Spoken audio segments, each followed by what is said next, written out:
what I'm getting from you guys here, it's like we're looking for heart, we're looking for passion.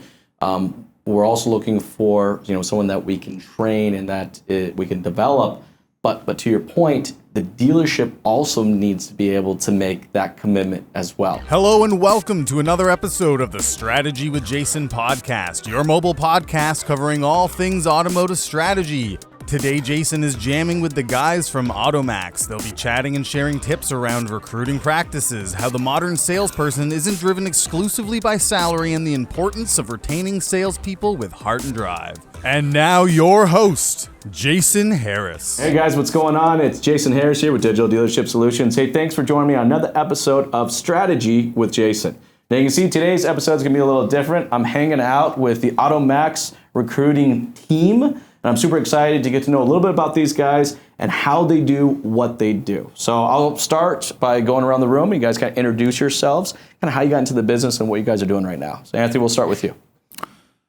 My name's Anthony Santangelo. I'm one of the national sales recruiter and trainers affiliate with AutoMax Recruiting and Training.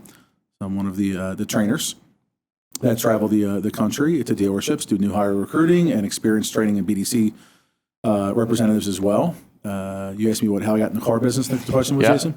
Well, I started in the car industry in September 8th, 1997. It started with interviewing at double-digit dealerships and being rejected till somebody gave a 20-year-old kid a shot, with it. And spent my whole entire career with Nissan before joining with AutoMax. That's awesome. That's awesome. And what are you doing with AutoMax right now? I'm one of the national sales recruiter and trainers. So I go from dealership to dealership, and we recruit, interview, and train new hire salespeople and also existing sales and BDC representatives. And then from an AutoMax standpoint, we also can fill any position in the store from porter to president, and that includes technicians as well. Cool. Perfect. Thank you. My name is Joe Lockard. I'm operations director and minority owner for AutoMax Recruiting. I have no idea how the hell I got into the automotive. I don't know why I'm here. Were you born into it? I think you were possibly just born into it. Sometimes I feel like I'm just going to wake up and it's like, yeah, that was a dream. Here's some dream. Actually, no, it's been great. I did get into it through my father, Craig Lockard, who's founder and owner of AutoMax Recruiting. Been with AutoMax for 14 years. I think it was just my 13 or 14 year anniversary. Done everything with the company all the way from when newspapers were still a thing, calling up and buying ad space in newspapers to put in line ads and display ads. Went through, the boom with digital advertising, job boards and such, and have just kind of worked my way into my current role. I kind of run day-to-day operations of AutoMax and take care of as much as I possibly can handle in a 24-hour period. That's awesome. All right, next up. Yeah, so my name is Steven Warner. I'm the CEO of AutomotoHR, and basically I got into the car business in 1992. I got out of the Army and kind of looked around. I called a bunch of friends and said, hey, what are you doing? And they said nothing, and so I looked around and I was either do that or go find something. And so a friend actually referred me over to an auto dealer.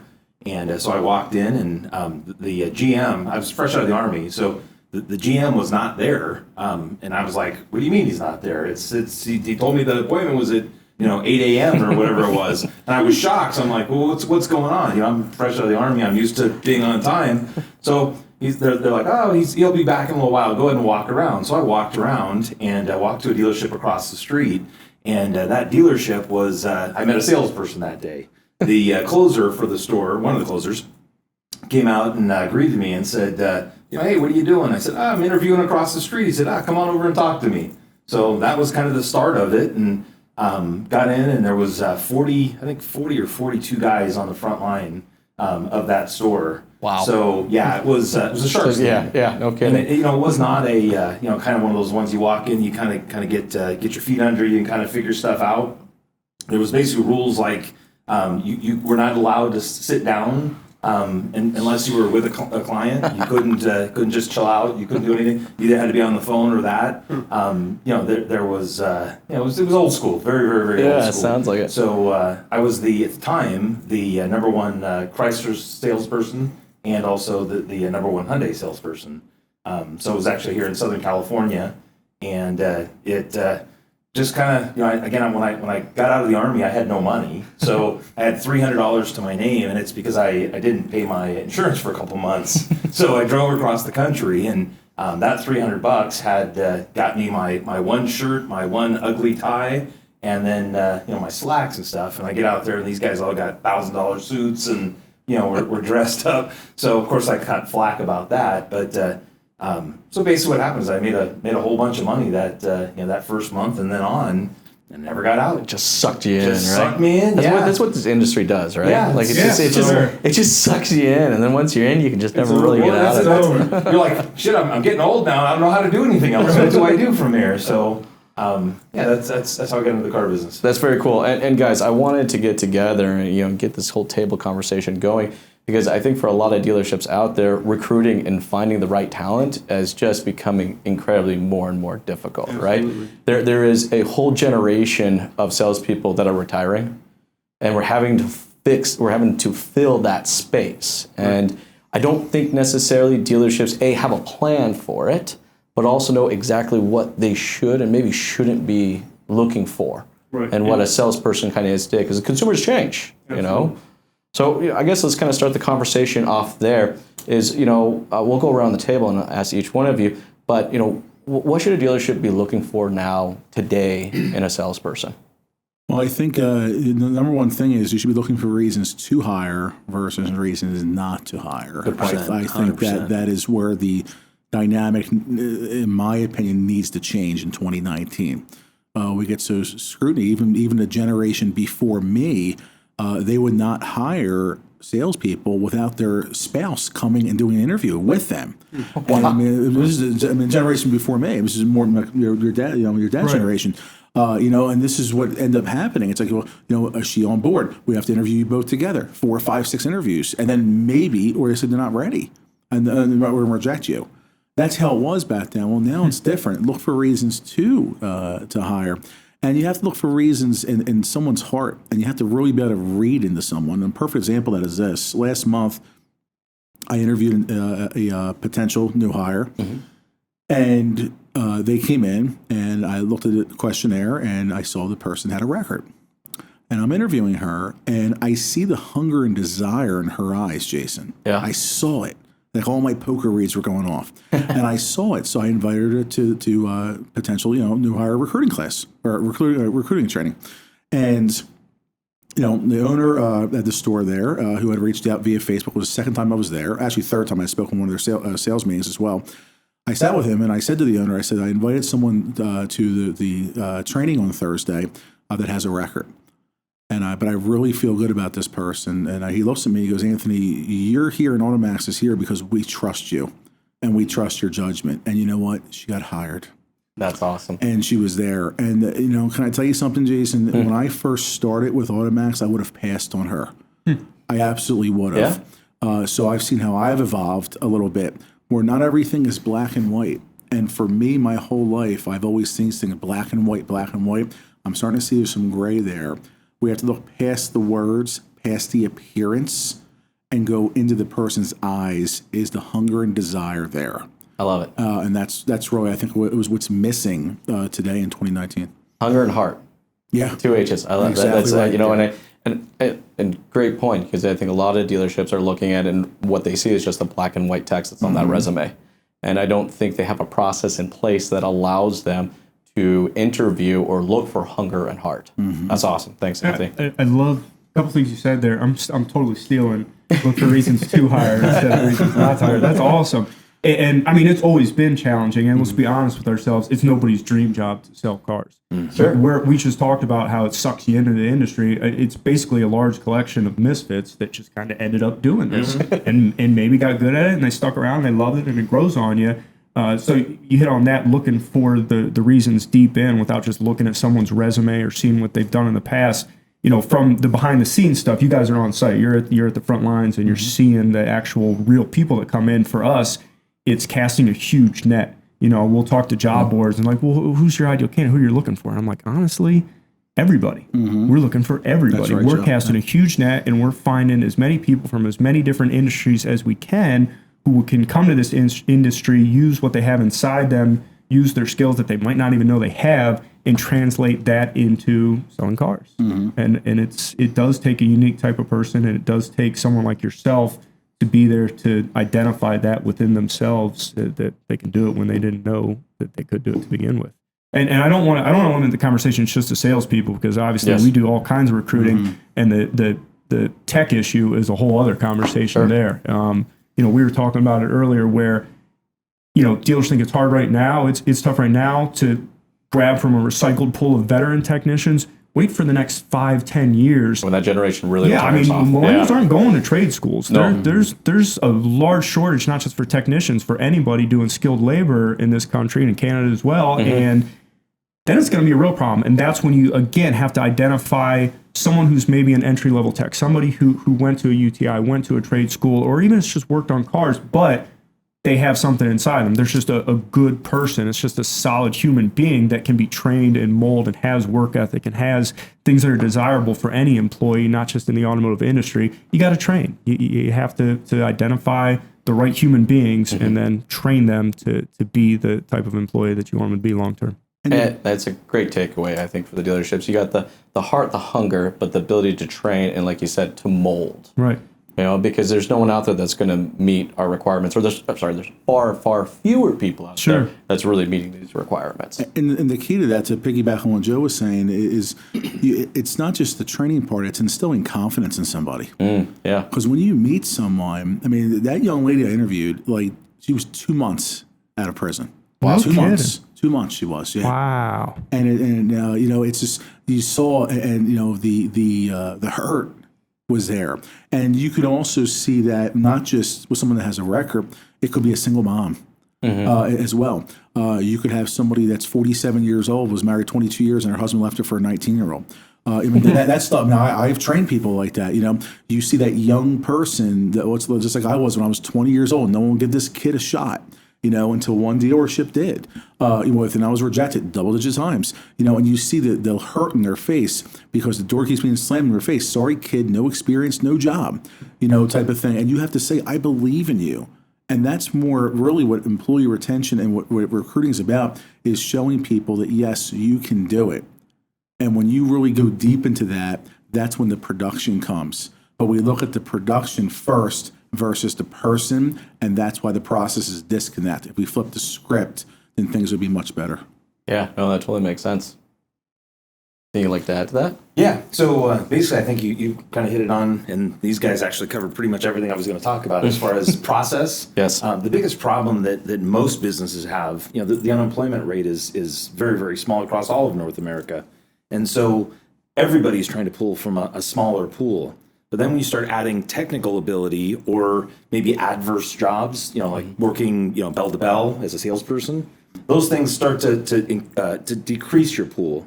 So you got to cast that big net. But like Anthony hit on, you have to be open to more options. You can't just say, hey, I understand I'm getting 1,000 applications. I only want the good ones. Okay, well, what are you gonna talk to those other folks? Are you gonna give them an opportunity? Are you gonna look further than just, hey, I only want technicians that have 5 years of experience? Well, okay, but those guys are what everybody's competing for. You don't want to pay that money.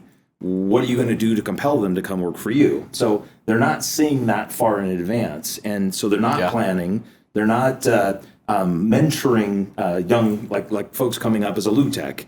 Hire the lube tech and train them to your company. Right. That way, now that guy has a vested interest in your business because you invested in them. Well, in the same way with salespeople, how you hear, well, I only want the good ones. Well, what's a good one? So what are we talking about here? Are we talking about retreads? Because that never works out. Yep. You hire someone with experience that already has bad habits. Well, I see the same thing with technicians a lot, where they say, I want someone with 5 years. Well, then even when we find that guy, a lot of times what you hear is, he wants too much money. Yes. I can't match his rate. Well, again, like you said, if you start from scratch with somebody who has the right internal makeup to do it and the desire to do it, you can, again, train them up, work them up at a reasonable pay scale until they have the skills that they need to have to be paid at, an A-level tech.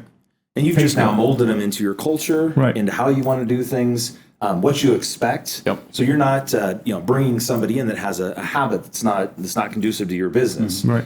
They now know how you do things, and you can train them to do it the way you want to have it done. And again, they're more loyal, so you don't have that big turnover. And also, too, they basically want to move up the ranks. If you're bringing somebody over from another place that's already at that level, there's only things that they can expect is, are you going to pay me? What are you going to do to compel me to come over? Are you going to pay me more? Yeah. What are you going to do for me? Yeah, the story then is only about how much more. Yes. What else am I going to be able to get out of it, guys? I love what I'm getting from you guys here. It's like we're looking for heart, we're looking for passion. We're also looking for someone that we can train and that we can develop.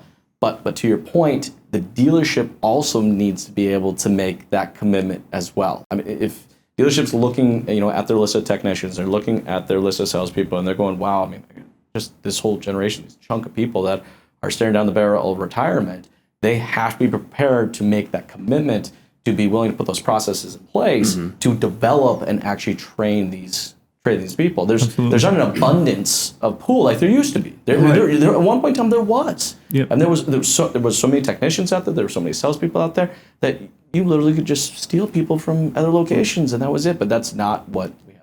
Well, it's also. I'm sorry. It's also pretty rare that technicians or salespeople walk in your door and say, "Hey, I would like to work for you," and you have the opportunity to turn them down. Right. But their mindset, in most stores, I would say, is that that's kind of how things happen. But even though they live it every day, it doesn't happen that way, but they still have that expectation, and that person never comes. And then they sit there going, how come that person never came? And what do I do? They have no process to deal with it. Go ahead. I'm sorry. Well, and that's why we exist. I mean, you could talk about you need to do this, 100%. you need to do this, you need to do this. I mean, we can give them the keys, but at the end of the day, we talked about this. It's hard to do. It takes time to do. It takes personnel. You're taking a sales manager. You're taking yourself off the showroom floor when you have other stuff to do. And that's why we're here. That's why we're around, because it's not easy. You can sit here and say, do this, do this, do this. It's hard to do. Bottom line, it's giving people opportunities. Everyone deserves an opportunity. I really believe that in my heart. And you have to do that, and you have to make exceptions. If you are so driven by process, that's not how I was in the industry for the last 21 plus years. It's selling off a feel, and it's making that exception. That person is, 6-7 years and they're an A technician. Not just pay them the money, give them the Saturdays off that they're looking for. Absolutely. And then, Yes. and also, I want to lead you into this, Joe, because you're more of an expert at this than I am. The amount of female technician applications that we get as well. Why don't you share with that as well? I think that's really important. Well, yeah, and it's not even, everybody talks about the stigma of females within, the sales side of it. It's 10 times that on the fixed ops side. Yeah, I'll deal with female service managers in the stores. They tell me, I mean, it's a nightmare. They'll have, A-level techs come in, and this one gentleman came in. He sat down in front of a female service manager. He said, "Is there someone else that can interview me? I'm not real comfortable interviewing with a female service manager." It blew my mind. I don't know where to go with that at that point. Yeah, I mean, But so I guess kind of the point is, like Anthony was saying, you really have to look past the black and white, and you got to see the grays, and you got to see, what's really at the heart of the candidate, and make sure you're screening for the right things instead of just looking at a resume or making a snap decision based on what you see right in front of you. Well, one of the things too is again creating a compelling reason for that person to come. The single mom, the other thing. So if you give them opportunities, again, how loyal would that person be? Your salesperson, your technician, if you accommodate their lifestyle as well. Right. If they're going to commit to you and say, "Hey, yes, I'll work for you," and not be running around looking for another job in the meantime. What are you going to do for them? Whether it's pay, whether it's basically just setting up their schedule. Hey, my kid plays baseball, and I don't want to do like my dad did and miss. Right. I want to be there to see that. Can you accommodate? You know what? Absolutely, we can. And in fact, we'll do these things for you. And now all of a sudden, this guy goes, "Nobody else would do that for me." Right. Gosh, the guy down the street gave me $10 an hour more to go work for him. I'm probably not going to. I'm not going to jump right away. It's standing out and being different than your competition. Yes, as it comes down to it. It's not 1992 when you started. It's 1997 when I started. Back then, it was absolutely not. There's the door. Yeah, it's different now. It's making those adjustments to show people that you care about them more as a person than as production or a result or revenue stream. And when you do that, now you're going to get maximum production from that employee because you care about them. Because it's not all about the money, or what I call the pasta. It's not about that. It's about the person's time, because they're looking to go to the dance class, the Boy Scouts, the Girl Scouts, the basketball practice, football practice. Those things are very, very important. I mean, think about it, Joe, right? You have 3 daughters on the age of 5 years old. Sure. I called you Friday about a campaign, or Thursday, I called you about a campaign. Mm-hmm. You were at Soccer. Right. You were at for one of your daughters. Mm-hmm. Okay? That's important. Now imagine you, at your age, you're in the car industry, and you're looking to make a switch, make a change around in the car industry, and you have 3 daughters on the age of 5, and you have this opportunity, but they want you to work 3 bell to bells, nonstop. It's a late store, so we close at 9, you get done 10:30 and everything. How's Christina going to feel about that? Well, that's a big difference. You make those adjustments to do that. Absolutely. Where the person could be qualified, be a 25 car mile salesperson. They could be the next Ali Reed or Frank Cornetti. They could be, but you don't give them a chance because it has to be like this, and it's a cookie cutter image, and that's just bullshit. It just is. And I think sorry, go ahead, Joe. Well, and I'm going to take the job if I'm a talented salesperson and I know I'm talented. I'll probably take the job that's a little bit less money. Yes. Well, no, I'm going to take the less money that gives me better hours because you have different values, and you hit on it. You mentioned you got to do different things for them. Maybe it's pay, and I think if we get in the millennial conversation, because that's kind of where this is all going, we talk about people retiring and the next generation, and it's not about pay all the time. Mm-hmm. It's not. They're just not driven by that for the most part. It's not, I need to make this much, and this much. I need this time off. I need these accommodations for me. And I think at some point you got to change, and you got to make some of those accommodations so you don't miss out on somebody that could be a really valuable part of your team. And I think the key part there is change, right? Dealerships have to understand that it's about their people. We've been able to get away for many, many, many years, and have a revolving door and still be able to provide X amount of profitability. Right. And it's worked up to this point. Right. And so the dealerships, their why wasn't necessarily about the people. Their why could just be simply to move metal and find butts to put in the seats to move that metal along. But that whole game's changing. So I think for dealerships to really embrace what you guys are saying, they first need to understand that their people is their foundation. Yeah. And if they don't believe that, then you guys can pretty much just turn off the podcast right now. Yeah. Because that's what this is about. This is where we're going here, right? It's got to be about here's that. an example of this, Jason. I'm sorry to interrupt you. No, it's cool. AutoMax Recruiting and Training. Been around since November of 1997, 21 plus years, right? 70% of the employees / independent contractors have been with Craig for over 10 plus years. Yeah. I mean, that's just facts right there. I mean, so it's like, well, why is that? It's because of the camaraderie. It's the commitment level. It's the retention. We were talking about this. People off are camera. the foundation. Absolutely. You got 19 of us trainers. All of us are different. I'm probably the most difficult, but we're all different. Believe it or not, you're not the most difficult. I'm in the bottom third, I'm sure, But the whole thing is you have to relate to me different than you relate to X trainer or Y trainer or B trainer type of thing, and it's important to be able to do that. If Joe and Ernie and Craig and Jody had only had a cookie cutter image of how to relate to us, then you only get your 25%. It goes back to closing percentage of selling cars, right? And I teach this in our training, our trainings in the dealership for experienced and new hires. And out of every 100 people you talk to face, 25 are going to close, and they're going to close because you had the only magenta pink color car out there. Okay, they're going to close because they can relate to you because you grew up in the same area and your grandma Moses' Uncle Mortimus's catfish. All these different things that you have, and they're fine. But how are you going to get another 15 or 20 that aren't like that? You have to make those adjustments and call the audibles of life and everything, and to go that route. And you made a great point about different managerial styles for different trainers. Well, it's the same thing within a dealership. You can take it a step farther. Why not have different pay plans or different setups? You don't have to treat every single employee the same way. You don't have to motivate every employee the same way. There's always going to be a place within dealerships for your 40 to 50-year-old guys who's single or maybe married without kids or adult kids, where he doesn't mind putting in 50, 60 plus hours a week, and he is motivated by money, and that is what it's all about for him. That's fine. He gets a different pay plan. Mm-hmm. And there's a bigger difference there, too. When you have an older applicant as well, sometimes they're stereotype. It's age, race, gender, or culture. Absolutely. I had somebody last month in Tennessee, 73, and they hired him. Nice. I had someone in Long Island, New York in February, 72. they hired them. So it's like, so it's not just 18-year-olds, or it's not just that 35-year-old. It's giving people an opportunity. Now, are they going to be with you for 25 years? Probably not.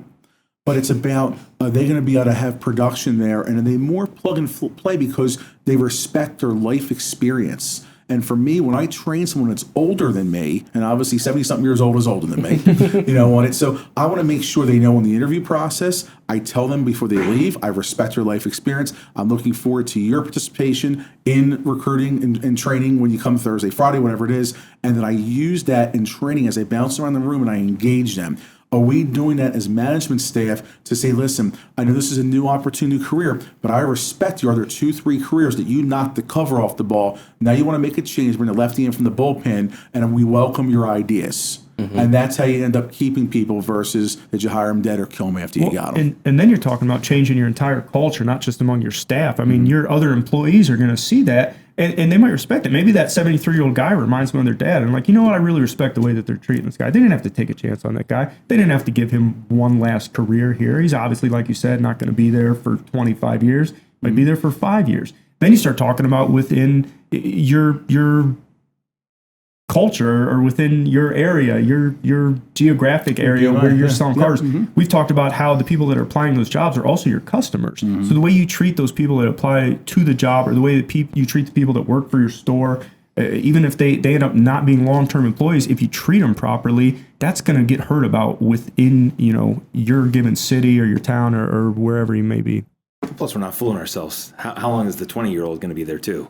Sure, They're not going to be there 25 years. For 25 based years. on current standards. Well, most of the they time could they be. don't. They It could. all goes into culture. I mean, that's really what it is, right? I mean, culture is defined as a group of people that are unified by one idea heading towards one direction. Correct. So if we're not at the dealership level actively pursuing that, if we're not defining that, then it's very difficult to find the right people. And I'm going to kind of shift the conversation a little here, because I think we really kind of drove home the importance of hiring the right people. Let's talk real quick about the cost of hiring the wrong people. Right. Ooh, what a cliffhanger. We talked about some great concepts around recruiting best practices today. What stood out to you? Make sure to like, follow, and subscribe to get all the details and catch part 2 when it comes out. Until then, have a good one.